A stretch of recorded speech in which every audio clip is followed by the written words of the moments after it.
بسم اللہ الرحمن الرحیم۔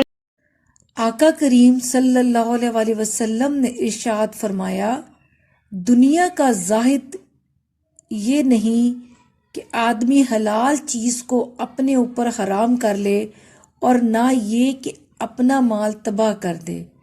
زاہد اور درویشی یہ ہے کہ آدمی اپنے ہاتھوں میں موجود مال پر بھروسہ کرنے کے بجائے اللہ کے دست قدرت پر بھروسہ کرے، اور دنیا میں کوئی مصیبت آئے تو اس پر یہ سوچ کر خوش ہو جائے کہ دنیا کی مصیبت آخرت میں آنے والی بڑی مصیبت سے بہتر ہے۔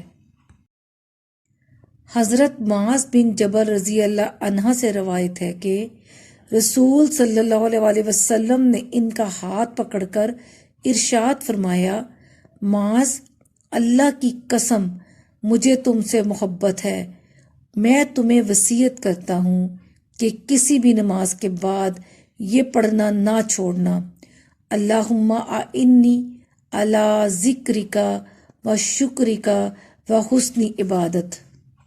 جمعہ مبارک۔ فرمان مصطفیٰ صلی اللہ علیہ وسلم، جس نے مجھ پر روز جمعہ 200 بار درود پاک پڑھا، اس کے 200 سال کے گناہ معاف ہوں گے۔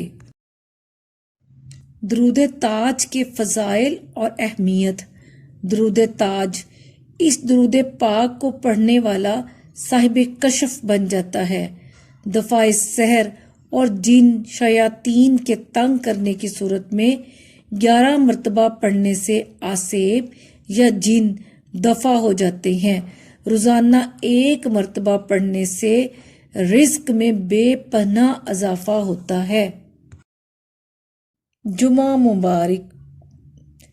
اے تمام جہانوں کے بادشاہ، میں تجھ سے تیری رحمت کا سوال کرتی ہوں۔ اے اللہ، اس دنیا میں جتنے بھی مجبور لوگ ہیں اور جو تیرے علاوہ اپنی مجبوری کسی کو بتا بھی نہیں سکتے، تو ان سب لوگوں کی مشکلات حل فرما دے۔ آمین ثم آمین یا رب العالمین۔